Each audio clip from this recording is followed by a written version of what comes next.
नाम? जी प्रसन्न जी। भवनवासी व्यंतर ज्योतिष। जी, तो भवनत्रिक मतलब तीन, भवनवासी, व्यंतर और ज्योतिष देव में सुर तन मतलब देव तन धारता है। और यहाँ पे देखो सब सोचते हैं, हमको तो पता है, पर बाकी जीव सोचते हैं कि अब स्वर्ग में तो बहुत सारा सुख है, हमको तो स्वर्ग में जाना है। विषय चाह दावानल भयो, विषयों में भस्म हो जाता है ये जीव, और ये जीव भस्म हो जाता है, विषयों में ही लगता है और कभी आत्मचर्चा करता ही नहीं। और यहाँ पे देवगति में ऐसी व्यवस्था है कि अगर ये देवगति का जीव 6 महीने बाद मर रहा होगा, 6 महीने बाद शांत होने वाला होगा, तो 6 महीने पहले से माला उनके गले में एक माला होती है, मंदार माला, वो खिलने लग जाती है। तो उससे अब मैं आपको बताऊं, सुब्रत जी खड़े होइए।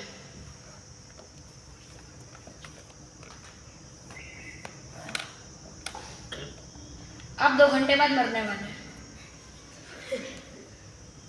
नहीं, अगर मैं आया हूँ, मैं सर्वज्ञ देव से मिलके आया हूँ कि मेरे को पता है आप 2 घंटे बाद मरने वाले हैं, आपकी क्या फीलिंग होगी? क्या आप इस टाइम पे धर्म ध्यान करोगे कि 2 घंटे बाद अपनी फैमिली मेम्बर से मिलोगे, बात करोगे, वीडियो कॉल करोगे, अभिषेक भैया से फोन लोगे? तो यही ना, वैसे अब मैं आपको उनकी फीलिंग समझने को बता रहा हूँ कि उनको पता चल जाता है कि मैं करेक्ट 6 महीने बाद मरने वाला हूँ, तो उनको इतना दुख होता है कि अब तो 6 महीने बचे, अब मैं विषय कैसे स्वर्ग के भोग भोगूंगा। फिर उसके बाद एक बचा है, भवनत्रिक बोला था, एक विमानवासी बचे। आप बैठ जाइए।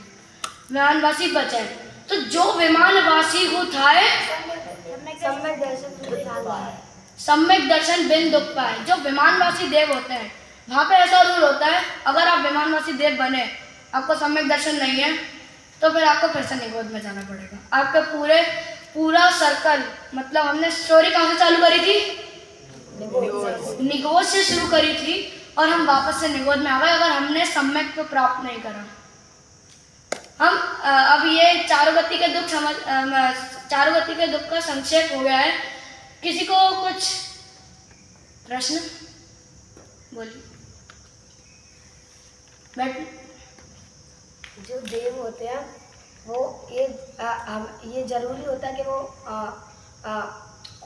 खोटे भाव से ही मरे, वो नियम से निगोद में ही जाए अगर उन्हें सम्यक दर्शन ना हो तो?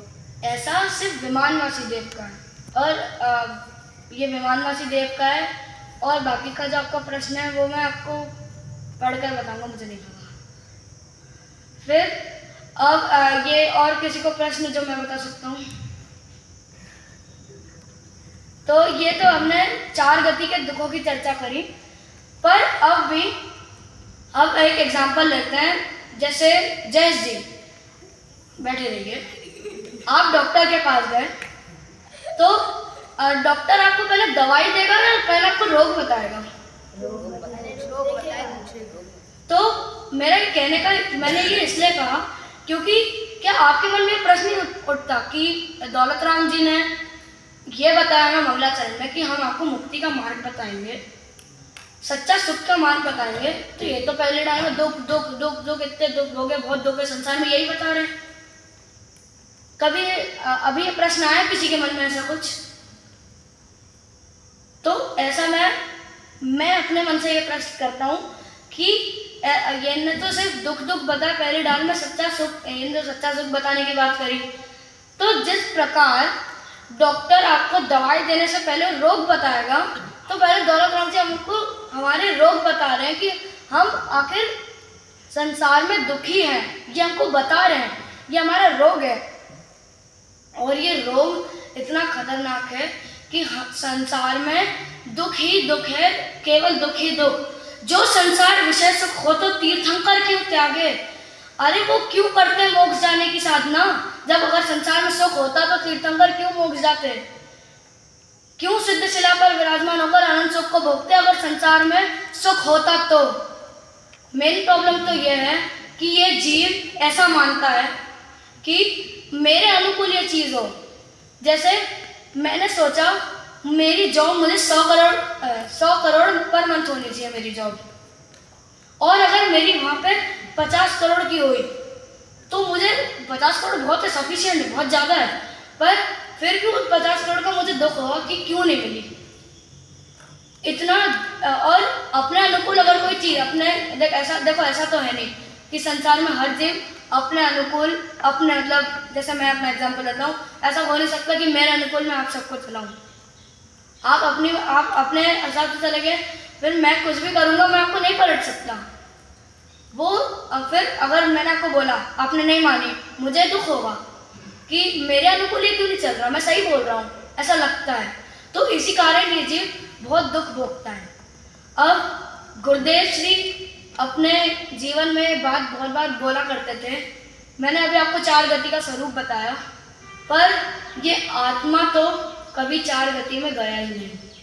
यह आत्मा हमेशा अपने द्रव्य क्षेत्र काल भाव के से बाहर गया ही नहीं। ये दुख के परमाणु आत्मा को कभी स्पर्श ही नहीं हुआ है। आत्मा तो इन सबसे अलग है। आत्मा का द्रव्य क्षेत्र, आत्मा द्रव्य क्षेत्र काल भाव अलग है, उसके अंदर दुख नाम का गुण ही नहीं है। वो तो आत्मा तो वीतराग परमानंद स्वरूप ही है।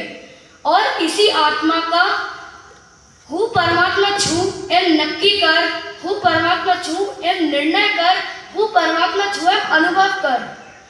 ये गुरुदेव श्री क्यों दोहराते थे? ये गुरुदेव श्री इसलिए दोहराते थे कि आप इस आत्मा का अनुभव करोगे ही नहीं तो आपको सम्यक दर्शन कैसे प्राप्त होगा।